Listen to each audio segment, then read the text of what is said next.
오늘 하나님의 말씀은 마태복음 25장, 마태복음 25장 34절에서 40절까지 말씀. 마태복음 25장 34절에서 40절까지 말씀.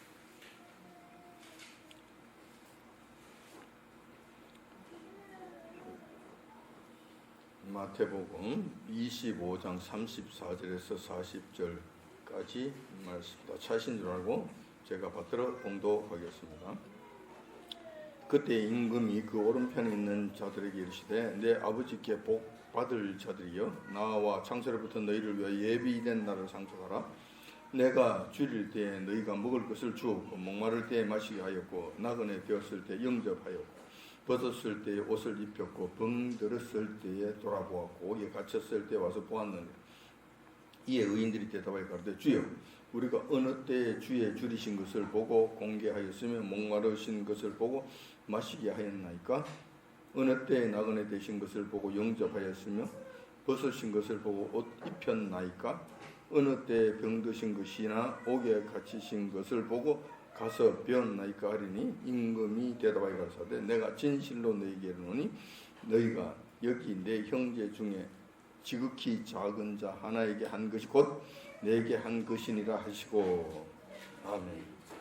오늘 본 말씀을 중심으로 해서 작은 자에게 한 것이 내게 한 것이니라 라는 제목으로 말씀을 나누고자 합니다.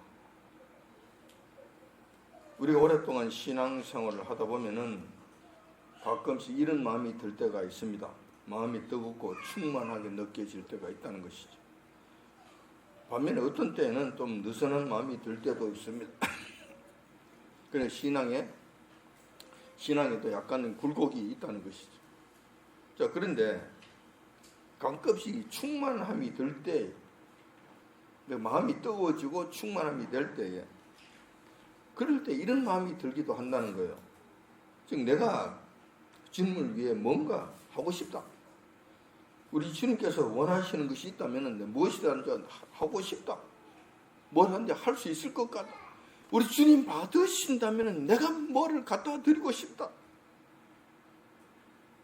우리 주님 옆에 계신다면 내가 뭐라도 해서 그 앞에 갖다 바치고 싶다.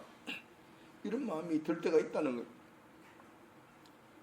여러분은 어떤 생각이셨는지 모르지만 저는 그런 마음이 가끔씩 든 적이 있었다. 우리 주님만 받으신다면 내가 뭐라도 해서 갖다 드리고 싶은 이런 충만함이 있을 때가 있었다는 거예요.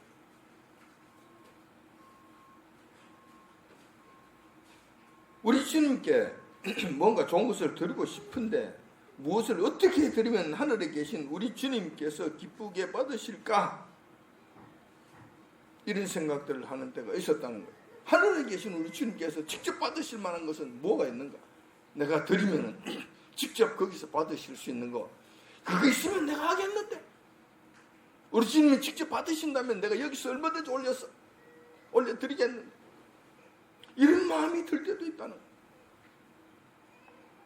그런데 생각이 여기까지 이르게 되면은 그 다음부터는 난감한 생각으로 이어지게 된다는 거예요.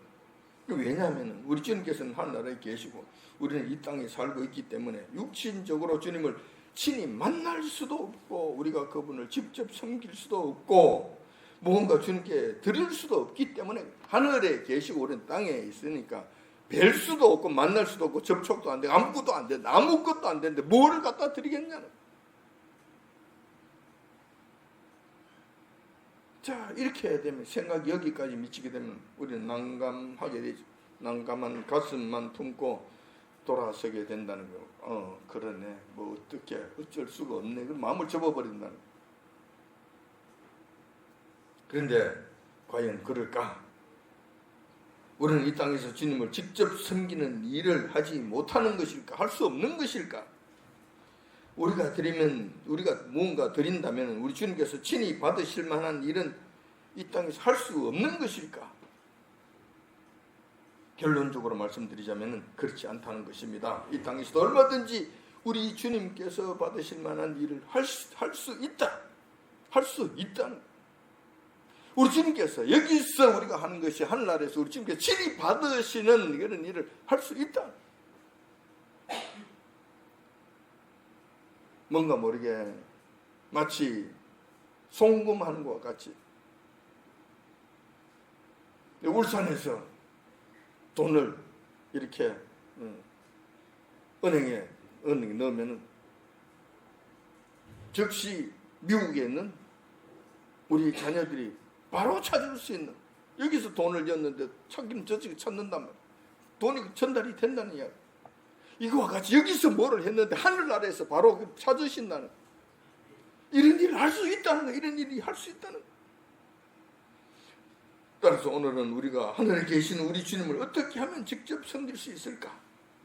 어떻게 하면 주님께서 친히 받으실 만한 선물들을 올려드릴 수 있을까 하는 문제에 대해서 말씀을 한번 나눠보고자 하는 것입니다. 우리는 성경 말씀을 통해서 평소부터 남을 주고 남을 도와주고 대접하기를 좋아하는, 또 선행을 즐겨하다가 부지불식간에 천사를 대접한 그런 경우를 알고 있습니다. 우리가 천사를 직접 대접한 경우가 있다니. 천사를 만나지도 못하고 보지도 못하는데, 아니 성경에 보니까 부지불식간에 천사들을 대접한 자가 있다고 이야기하는 거예요. 성경에서 말씀하신다. 물론 여호와 하나님께서 계시는 그 영적 세계와 우리 육신들이 살아가고 있는 이 지상 세계, 이 지상 세계, 영적 세계와 하나님 계시는 영적 세계와 우리가 살고 있는 이 지상 세계 간에 분리를 해놓았습니다. 함부로 접촉이 안 되고 함부로 크로스오버가 되지 않도록 해놓으셨다는, 서로 만나는 것이 함부로 뒤섞이는 것이 안 되도록 하나님께서 막아놓으셨다는. 그렇기 때문에 함부로 영적 세계 존재들이 이 땅에 있는 우리 인간들을 만날 수 없다. 영적 존재인 천사들이 우리 인간을 함부로 만날 수 없다. 이것이 원칙적으로 그렇다는 거예요. 원칙적으로. 우리가 천사들을 만난다. 이것도 안 된다. 막아놓으시. 원칙적으로 그렇다는 거예요. 하지만은 여호와께서는 필요에 따라서 가끔씩 영적 세계에 살고 있는 천사들로 하여금 인간 세계에 있는 우리 인간들을 만날 수 있도록 허용해 주신다는 거예요. 가끔씩은 이렇게 허용해 주신다는 거예요. 그 결과 성경에서는 심심치 않게 천사들이 우리 믿는 성도들, 여호와 하나님의 백성들을 만나서 이런저런 일들을 행한 것을 알고 알 수 있게 된다는 거예요. 성경에서는 그런 것을 말씀해 주고 있다는 거예요.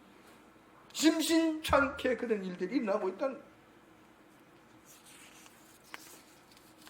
이러한 사실은 히브리서 13장 2절에 명백하게 기록하고 있습니다. 히브리서 13장 2절에 보면 이렇게 기록되어 있습니다. 손님 대접하기를 잊지 말라. 이로써 부지 중에 천사들을 대접한 이들이 있었는데, 천사를 대접한 자가 있었다. 천사. 히브리서 기자가 이렇게 말씀하신 것은 없는 것을 말씀하시는 것이 아니죠. 정말 그러한 것을 지금 말씀해 주고 있는 거예요. 그러면은 그런 사실이 있었다는 것이잖아요. 누가 그랬을까? 성경 말씀 안에 누가 이런 일을 했을까? 누구를 지칭해서 하신 말씀인 것인가? 오늘 확인해 볼 필요가 있잖아요. 사정이 그러하다면 성경 속에서 그 사실을 한번 찾아볼 필요가 있다, 확인할 필요가 있다는 거예요. 과연 누구일까? 그 자가 누구일까? 그 결과를 말씀드리자면 창세기에 나온 아브라함이 바로 그 히브리서 말씀의 주인공이다. 여러분들이 잘 아시는 내용이에요. 근데 그 내용을 여러분들이 그냥 쉽게 그냥 흘러 보고 지나가기 때문에 안에 있는 그 명백한 내용들을 잘 알지 못하고 지나간 경우가 많아요. 자, 창세기 18장 2절에서 5절에 보면은 이렇게 기록되어 있습니다. 눈을 들어본 적 사람 셋이 맞은편에 섰는지라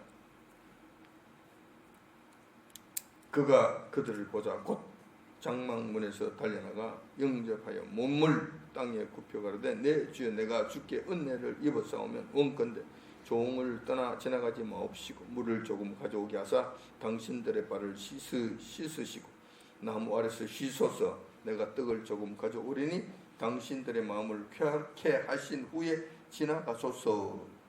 이 말씀이 무슨 말씀입니까? 이 말씀. 아브라함이 상수리 나무 밑에 쉬고 있을 때 낯선 나그네 3명이 지나가는 것을 목격하게 됩니다. 그러자 아브라함이 달려나가서 그분들을, 그 나그네들을 극진하게 대접하는 장면을 지금 기록하고 있는 거예요. 아브라함이 수시로 이래 했다는 거예요. 대접하는 것을 즐겨했다는 거예요. 나그네 대접하는 것을 즐겨했다는 거예요. 여기서 나그네는 어떤 사람들인가? 나그네들은 여행자라고 이야기할 수도 있어요. 먼 길을 여행하는 사람들이라고 이야기할 수 있어요. 뿐만 아니라 살 길을 찾아서 이리고 저거 떠돌아다니는 집시와 같은 자들이라고 봐도 돼요. 자, 이 경우에는 어떤 먼 길을 가는 그런 자들인 것 같은데, 예, 이들은 항상 다른 부족과 다른 나라 사이를 지나가야 되잖아요. 자기 부족이 아니에요. 낯선 지역이야, 낯선 땅이야, 낯선 사람들이에요. 그들을 지나가야 되기 때문에 항상 신변에 불안함을 느끼게 돼요. 도적대들이 더글거리는 곳이고 누가 치안을 지켜줄 만한 그런 치안 상태에 아무도 없잖아요. 누가 보장해주는 거 없어요. 나라가 있는 것도 아니고 경찰이 있는 것도 아니고 도적 잡는 자들 군대가 있는 것도 아니고 아무것도 없습니다. 그런데 자기가 자기 스스로 지키면서 가야 돼요. 당연히 때가 되면은 잠잘 것도 마땅치 않고 먹을 것도 마땅치 않고 여러 가지 불편하죠. 여러 가지 어려움이 그들을 덮치게 된다는 거예요. 지금 우리들 사정하고는 그 옛날에는 판이하게 다릅니다. 먹는 것과 잠자는 것, 생명 전혀 보장받지 못하죠. 그러니까 아주 위험하고 어려운 그런 상황에 있는 사람. 그래서 나그네는 항상 힘든 자들이에요. 하나님께서는 구약에서 늘 이 말씀을 하시잖아요. 고아와 과부와 나그네를 너희들 잘 돌봐라고.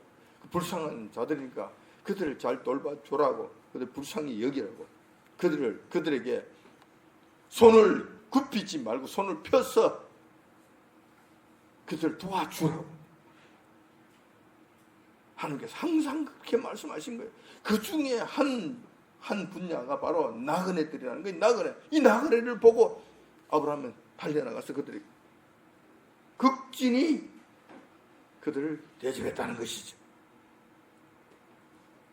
그런데 여기서 우리가 좀 주목해 봐야 될 내용이 있습니다.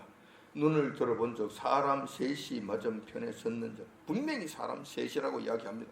사람의 몸이라는 거죠. 사람의 형체라는 거죠. 사람이라는 거예요. 그래 같이 만날 수도 있고 볼 수도 있고 악수도 할 수 있고 같이 이야기도 할 수 있고 같이 밥도 먹을 수 있고 같이 잠을 잘 수도 있고 사람 똑같아. 같은 옷을 입고. 자, 그런데 이 나그네 3명 나중에 이어지면 이 3사람이 어떤 모습으로 변화가 되느냐 할 것 같으면 3분 중에 1명은 이 땅에 육신의 몸을 입고 오신 하나님이시라는, 이 땅에 여호와 하나님이시라. 3명 중에 1분이 하나님이시라는. 여러분들이 그 자세히 좀 읽어보셔야 돼요. 보면 그 3명 중에 1분이 이 땅에 오신 하나님이시라니까. 육신을 입고 오신 하나님이시라니까. 자, 그렇다면 우리는 삼위 하나님을 알고 있습니다. 성부 하나님, 성자 하나님, 예수님, 성령 하나님.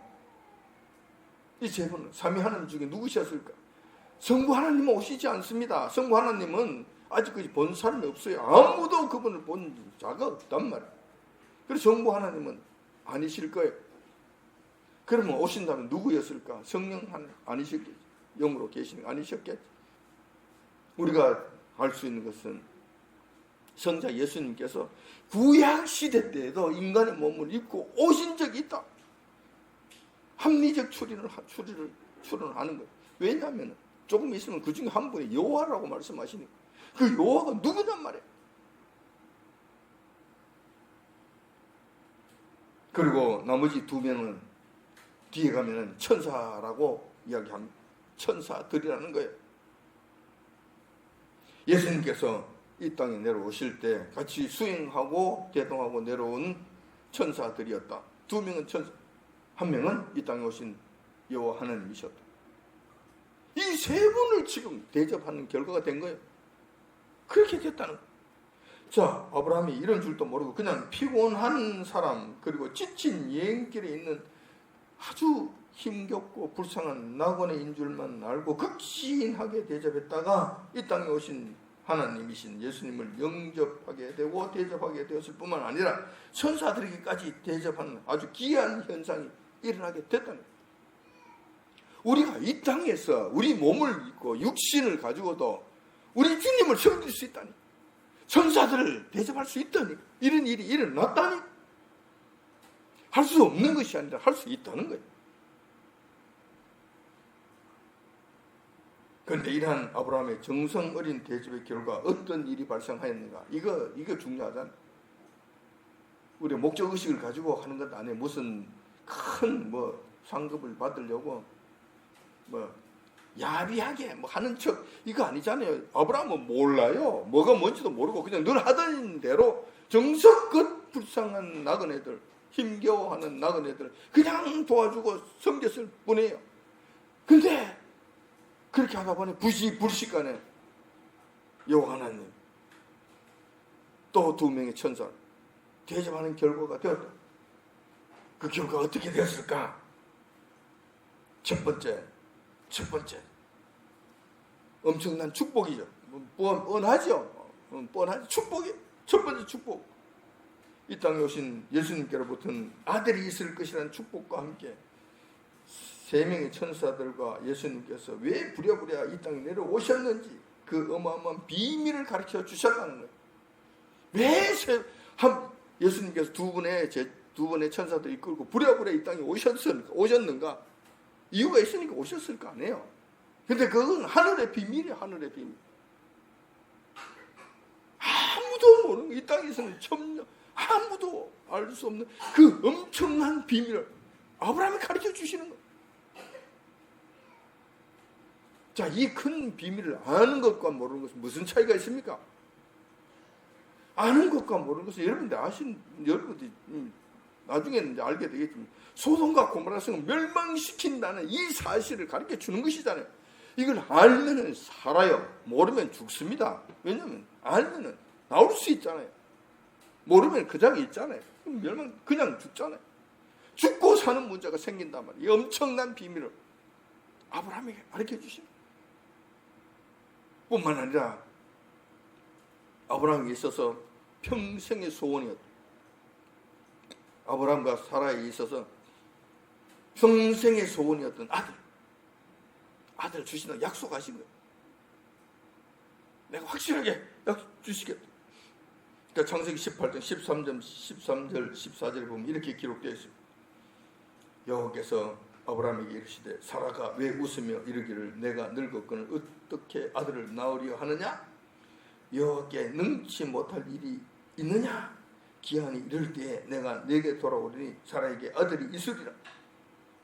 이 말씀을 해주시는 거예요. 다시 한번 보겠습니다. 여러분들이 이 말씀을 통해서 여러분들이 무엇을 알아차렸는지 모르겠습니다만은 여러분 다시 한번 잘 생각해 보시기 바랍니다. 지금 누가 누구에게 말씀하십니까? 누가 누구에게? 자, 이거 보시라고. 누가 누구에게 말씀하시는 거냐고. 18장 13절에 14절 3명 중에 한 분이에요. 대접을 받고 난 다음에 3명 중에 한 분이 말씀하시는데 그 한 분이 아브라함에게 말씀하시는데 그분이 누구냐고 누가 누구에게 말씀하시는 거라고 되어 있느냐 하면 18장 13절 14절에 보면 여호와께서 아브라함에게 이르시되 여호와로 그 한 분의 정체가 이제 나타나게 되는 것이 그분이 바로 여호와 하나님이셨다는, 여호와 하나님이시라는, 이 땅에 오신 여호와 하나님이시라는 거예요. 그분이 인간의 몸을 입고 이 땅에 오셨다는. 그래 오셔서 그분이 아브라함에게 이르시되 사라가 왜 웃으며 이르기를 내가 늙건 어떻게 아들을 낳으려 하느냐, 여호와께 능치 못할 일이 있겠느냐. 그래서 확실하게 1년 만에 사라가 이삭을 낳는 기쁨을 누리게 됐죠. 이것은 요한께서 약속하신 것이기 때문에 반드시 이루어집니다. 이루어졌지요. 이 말씀은 이런 축복을 그에게 허락해 주셨고, 그리고 또 창세기 18장 17절 20절에 보면 이렇게 기록되어 있습니다. 여호와께서 가라사대, 자 이거 또 여호와, 지금 아브라함에게 말씀하시는 거예요. 3명 중에 한 분이었던 그분이 지금 아브라함에게 지금 말씀하고 있는 거예요. 그런데 그분이 여호와시라는 거예요. 여호와신 그분이 가라사대 나의 하려는 것을 아브라함에게 숨기겠느냐? 이 비밀을 알려 주신다는 거예요. 여호와께서 또 가라사대 소돔과 고모라에 대한 부르짖음이 크고 그 죄악이 심히 중하니 내가 이제 내려가서 그 모든 행한 것과 과연 내가 들린 부르짖음과 같은지 그렇지 않은지 내가 보고 알려 하노라. 뭐 보나마나 뻔한 것이. 이어서 이 심판의 이야기가 바로 천사들에 의해서 나타나게 되는 것을 보게 됩니다. 이 말씀을 해주셨다는, 이 말씀을 해주셨다는. 이와 같이 3분 중 한 분이신 여호와께서 아브라함으로부터 극진한 대접을 받고 나신 다음 2가지 엄청난 일을 아브라함에게 해주셨다는 거예요. 그것이 바로 아브라함에게 아들이 있을 것이라는 사실과 더불어서 소돔과 고모라 성 심판에 관한 아주 극비에 속한 말씀들을 해주셨다는. 아브라함의 부지불식간에 이렇게 대접을 하다 보니 여호와 하나님을 대접하는 이런 결과가 일어나게 되었고, 그 결과 아브라함은 엄청난 축복을 받아 누리게 되었다. 자, 이게 첫 번째 축복. 이게 두 번째 축복이 또 있어요. 그건 뭐냐면 소돔과 고모라 성이 멸망당할 때 아브라함의 조카 롯과 그의 가족이 구원을 받는 역사가 일어났다는 거예요. 이거 아브라함에게 주신 축복이에요. 아브라함에게 주신 축복. 관련이 있는 거예요. 이게 관련이 있는 거예요. 자, 이 장면을 우리가 조금 따라가 볼 필요가 있습니다. 자, 창세기 19장 1절에 보면은 이제 이렇게 기록되어 있습니다.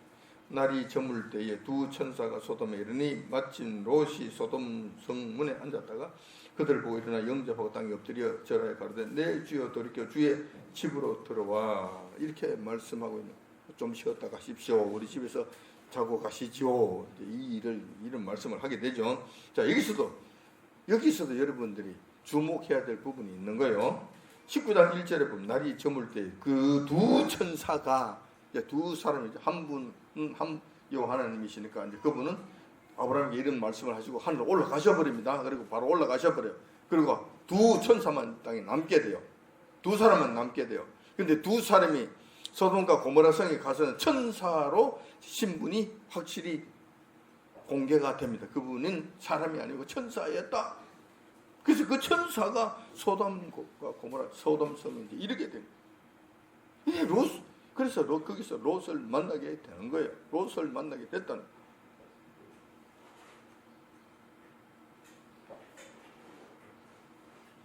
자, 그 천사들의 임무는 무엇인가? 소돔과 고모라 성을 멸망시키는 것. 이것이 이 천사들의 임무였어요. 첫 번째 임무는, 이 천사들의 첫 번째 임무는 소돔과 고모라 성이 워낙 여호와 하나님 앞에 죄를 많이 졌기 때문에, 타락했기 때문에 그를 심판하는 것이죠. 심판해서 멸망시키고 없애버리는 첫 번째 천사들의 임무예요. 두 번째 천사들의 임무는 롯과 그 가족들을 구원해내는 것이 두 번째 임무예요. 아브라함의 극진한 대접으로 인해서 롯과 그의 가족들이 구원해내야 하는 이 일이 천사들에게 추가가 됐다는 거예요. 자, 19장 창세기 19장 12절 13절에 보면 이렇게 기록되어 있습니다. 그 사람들이 그 사람이라고 하는 것은 또 천사들입니다. 사람으로 나타난 천사들을 말씀하시는 거예요. 그 사람들이 롯에게 이르되 이 외에 내게 속한 자가 또 있느냐? 내 사위나 자녀나 성중에 내게 속한 자들 다 성 밖으로 이끌어내라. 그들에 대하여 부르짖음이 여호와 앞에 크므로 여호와께서 우리로 이곳을 멸하려 보내셨나니 우리가 멸하리라. 천사들이 지금 롯에게 이렇게 이야기하는 거예요. 너뿐만 아니라 너 가족들 전부 끌어내. 왜냐하면 여호와께서 멸망시키라고 말씀하셨기 때문에 지금 멸망시킨다. 완전 끝장이 난다. 그러니까 거기 멸망당하지 않을 것 같으면 않으려고 하면 너 나와라. 자, 여기서 우리가 또 같은 성경 하나님의 말씀이 이루어지는 것을 보게 돼요. 사도행전에 보면 그렇게 있잖아요. 빌립보 간수가 사도 바울에게 그렇게 이야기하잖아요. 무릎 꿇고 밤에 나와가지고 선생들이여 우리가 어떻게 해야 구원을 얻으리까? 라고 했을 때 사도 바울이 어떻게 이렇게 대답하죠. 주 예수를 믿어라. 그러하면 너와 내 집이 구원을 얻으리라. 이 말씀하신 거예요. 자, 구원은 있잖아요. 개인만 얻는 것이 아니라 한 사람이 잘했을 때 그 가족까지 그 집안까지 구원을 얻는다니까. 이게 성경 말씀이에요. 오늘 보세요. 롯이잖아요. 롯만 구원받는 것이 아니라 그 집안 식구들, 가족들 전부 다 구원하라고 말씀하시는 거예요. 하라고. 가족이 다 구원받는 거예요. 여러분, 가장되는 우리 남자들이 정말 잘하셔야 돼요. 가장이 잘하면 그 가족이 몽땅 구원을 얻게 된단 말이에요. 남자들의 역할이 정말 큽니다. 가장들이 정말 잘해야 돼요. 가정의 구원을 책임져야 되는 거예요. 근데 그에게는 딸이 2명 있었잖아요. 딸 2명, 이거 정혼한 그 약혼자들이, 남자 약혼자들이 둘이 있었잖아요. 밤에 이야기를 하잖아요. 롯이 저만 이만해서 너희들 빨리 나와야 된다. 안 그러면 여기서 있다가 너희 전부 다 죽는다. 그랬더니만 그 정혼한 그 남자들이 뭐라고 이야기합니까? 영감제 지금 농담하나 장난치나 지금 무슨 소리 하는 거야? 그러고 그들이 전혀 보지 듣지 않았다고 이야기합니다. 성경에서 말씀하고 계세요. 그들은 죄가 된 거예요. 죄가 되고. 자, 그런데 여기서 또 다른 문제가 하나 생기죠.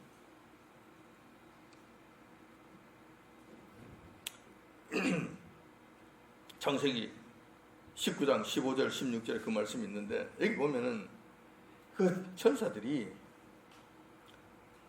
어떻게 하면 구원을 얻게 되는지에 관한 계획까지도 가르쳐주고 있어요. 이 롯에게 이걸 가르쳐준다니까. 어떻게 하면 구원을 얻을 수 있는지 이 계획을 상세히 가르쳐주고 있는 거예요. 자, 앞으로 일어날 일들과 구원의 계획까지 창세기 19장 15절 16절에 말씀하고 계시는데 이 말씀을 보면 이렇게 기록되어 있습니다. 동틀 때의 천사가 롯을 재촉하여 가로되 일어나 여기 있는 내 아내와 2 딸을 이끌라. 이 성이 죄악 중에 함께 멸망할까 하노라. 그러나 롯이 지체함에 그 사람들이 롯의 손과 그 아내의 손과 2 딸의 손을 잡아 인도하여 성 밖에 두니 여호와께서 그에게 인자를 더하심이었더라. 이게 구원이 이렇게 이루어진 거예요. 구원이 이렇게 이루어진 거예요. 롯이 뭐 잘한 것이 있는 것이 아니라는 거예요. 자, 이게 지금 현재 때를 가르쳐줘요. 곧 멸망한다. 끝났다. 그럼 어떻게 구원받을 것이? 빨리 나가라. 빨리 데리고 나가라. 나가야 구원 얻는. 너희가 산다. 안 그러면 지금 끝난다. 시간이 촉박하다. 너희들이 나가야 이것이 멸망시킨다. 바로 끝이 난다. 시간을 거의 몇 시, 몇 분 이것을 말씀하시지 않았지만 그 시간을 거의 가르쳐 준 거예요. 지금. 너 나가면 끝난다. 여기까지 다 가르쳐 주시면 그러니까 빨리 나가라는 이야기. 근데 롯도 못내 아쉬운 거야. 나가기 싫은 거야. 막 그럴라고 뭐 그런 일이 뭐 있을라고. 근데 지금 여기에 내가 논밭전지에다 수많은 재산을 여기다 다 갖다 쌓아놨는데 이거 지금 뭐 하나도 집문서 하나 들고도 못 나간다는 이야기잖아. 그럼 나는 어떻게 완전히 알거지로 지금 나간다는 이야기 아니야? 목숨만은 살려라. 목숨 받도 살려라. 나가라. 그리고 못 나가는 거예요. 롯도 못 나가는. 그럼 민구적. 천사들이 그 손을 붙잡고 가족들의 손 전부 다 붙잡고 밖에 끌어내자. 강제적으로 끌어내자 말자. 그래서 유황불이 하늘에 그냥 내리 쏟아서 그 완전히 불바다가 완전히 없어져. 불바다가 끝나버려. 일을 하셨다는 이거. 그런데 왜 이렇게 하셨는가? 왜 천사의 손을 붙잡고 천사들이 직접 다 끌어낸 일을 하셨는가? 왜 이걸 하셨는가? 여호와께서 인자를 거기에 더하셨기 때문에 그렇다. 롯이 잘해서 그런 것이 아니에요. 여호와님의 인자하심이, 여호와님께서 그들을 불쌍히 여기시는 마음이, 그들을 사랑하는 마음이 더 컸었다는 거예요. 그들 롯과 그 가족들에게 더 크셨다는 거예요. 롯과 그 가족들은 그들이 구원받는 것은 그들이 스스로 천사들의 말을 듣고 순종했기 때문이 아닙니다. 은혜예요. 하나님의 은혜. 우리 구원은 늘 하나님의 은혜로 구원을 얻습니다. 끝까지 미래를 보지 못하고 또한 곧 닥칠 환란의 그 무시무시함을 믿지 못한 거예요. 이걸 안다면 어떻게 이렇게 머뭇거리고 있겠어요. 그냥 발등에 불 떨어지듯이 그냥 벼락같이 도망 나가겠지. 근데 이건 못 믿은 거예요. 뭐 그럴까? 안 그럴까? 긴가민가? 그러다가 천사들의 손이 이끌려서 마지못해 소돔과 고모라 소돔 성을 탈출함으로 말미암아 그들이 구원을 얻게 됐다. 이렇게 되기까지는 요 하나님의 더 없으신 인자하심 때문이라는 것, 인자하심을 더 하셨기 때문에 그렇다는 거예요. 자, 그렇다면 왜 하나님께서는 특별히 롯에게만 인자하심을 더 하셨는 것인가? 왜 롯에게만 인자하심을 더 하셨는가? 창세기 19장 29절에 그 말씀을 해놓고 있는, 그 이유를 설명해 놓고 있는 거예요. 창세기 19장 29절에 보면 하나님께서 들의 성들을 멸하실 때, 곧 롯에 거하는 성을 엎으실 때에 아브라함을 생각하사 롯을 그 엎으시는 중에서 내어 보내셨더라. 아브라함 때문에 그렇다. 아브라함 평소에 나그네 대접하기를 극진히 했더니만 부지불식간에 요 하나님을 대접하는 일, 천사를 대접하는 일이 생겨더라. 그 결과 아브라함 말할 것도 없고 그 조카였던 롯에게까지 그 영향이 미쳐서 롯의 구원까지 이르게 되는 큰 은혜가 거기까지 미쳐졌더라.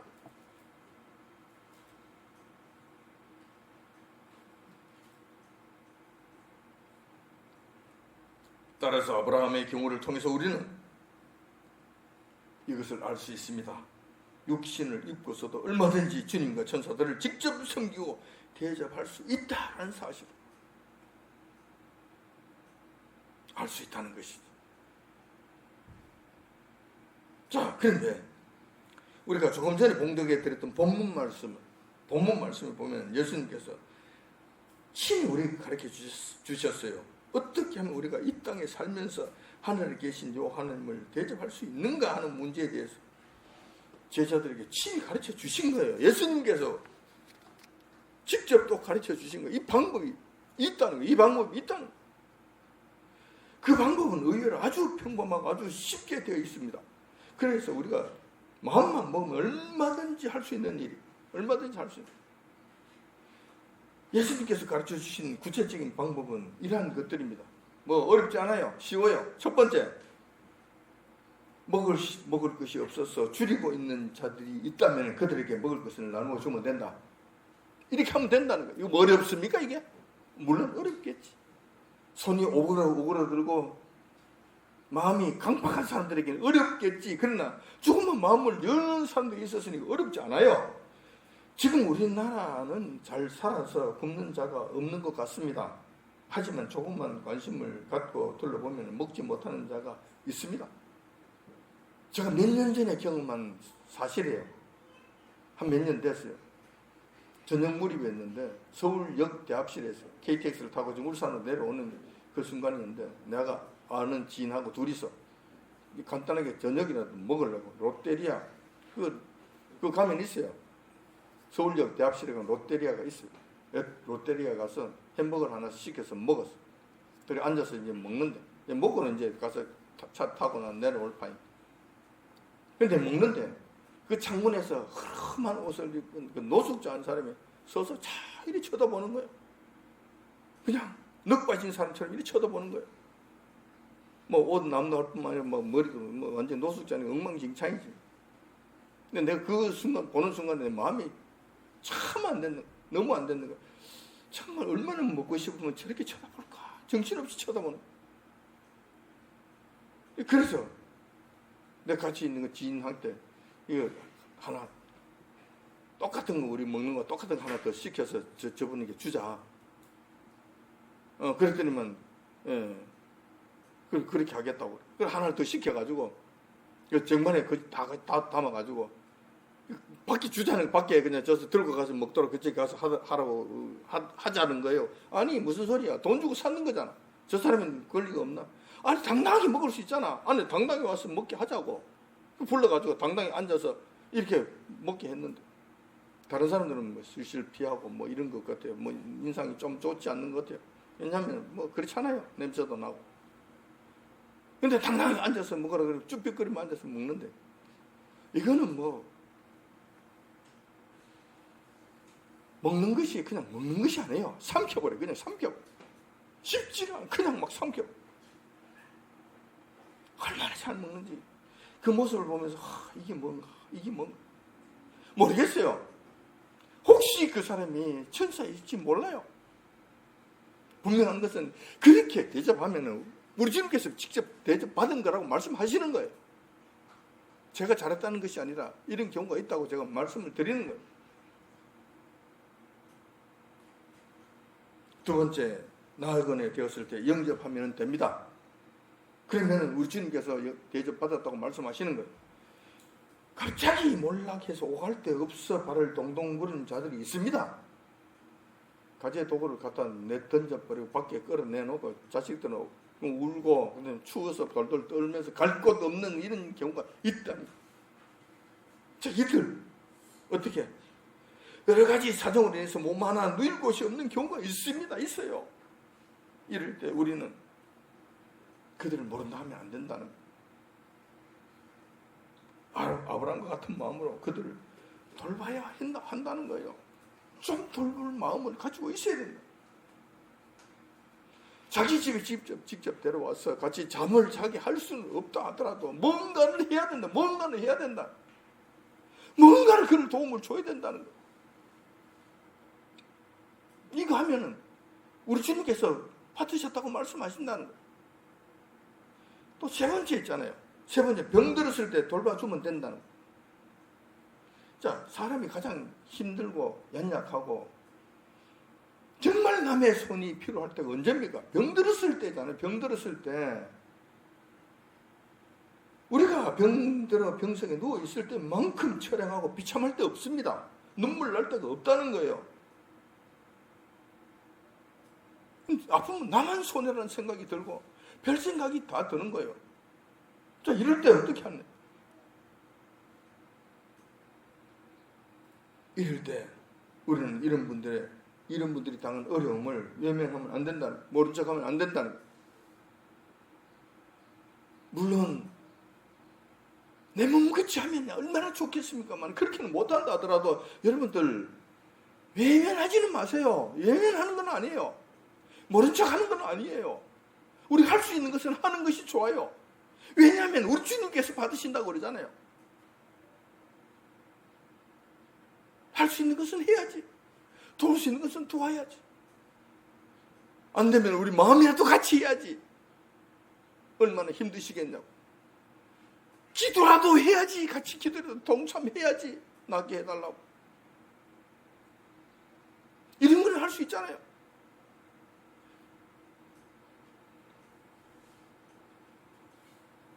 이런 어려움을 당한 이웃에게 주님의 이름으로 도움을 주고 대접을 한다면 이것이 곧 우리 주님께 한 것이 된다고. 우리 주님께서는 친히 가르쳐 주셨다는 것입니다. 38장 38절 40절을 보시면 38절에서 40절 보면 이렇게 기록되어 있습니다. 어느 때에 나그네 되신 것을 보고 영접하였으며 벗으신 것을 보고 옷 입혔나이까. 어느 때 병드신 것이나 옥에 갇힌 것을 보고 가서 배웠나이까 하리니 임금이 대답하여 가라사대 내가 진실로 너희에게 이르노니 너희가 여기 내 형제 중에 지극히 작은 자 하나에게 한 것이 곧 내게 한 것이니라. 내가 받았다고 말씀하신 이 땅에서 한 것이, 이 땅에서 저금한 것이 하늘나라에 바로 가서 우리 주님께 찾으셨다고 말씀하신, 내가 받았다고 말씀하시는 것. 이거 해야 되는 것 아닙니까? 우리 주님을 섬긴다고 한다면, 우리 주님께 뭐를 하고 싶다고 한다면 이거 해야 되는 것 아닙니까? 이거는 안 해. 이거는 하려고 그러니까 또 이유가 많아. 변명이 또 많아. 근데 우리 주님 진짜 나타나셔서 거룩한 뭐 영광의 자리로 그렇게 만 천군 천사들 이끌고 존귀한 자리에 어마어마한 높은 자리에 나타나셨다. 그때 여러분들이 떡 하나 가져오지 내가 좀 시장하구나. 떡 안 가져올 사람이 있습니까? 떡 안 가져올 사람 그 있느냐고. 마실 내가 목이 마르거나 물 안 가져올 사람이 있습니까? 다 가져오겠지. 그때는 누구든지 다 하려고 그러겠지. 근데 정작 힘들어서 갈 곳 없는 사람, 오갈 데 없는 사람, 먹을 것이 없어서 창문에서 쳐다보고 있는 이 그릉뱅이 같은 사람, 이런 모습일 때 병들어서 정말 자기 힘들어하고 있을 때 이때는 쳐다보지 않는다는, 우리 주님께서 그런 모습으로 계신다면 우리 쳐다보지 않는다는, 우리가 그렇게 쳐다보지 않는다는, 이거 얼마나 우리가 외식된 자들입니까? 얼마나 우리가 파렴치한 자들입니까?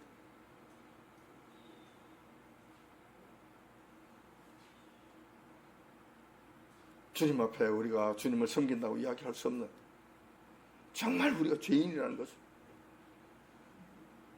다른 사람이 위선자가 아니에요. 우리가 위선자라니까. 우리가 위선자라니까.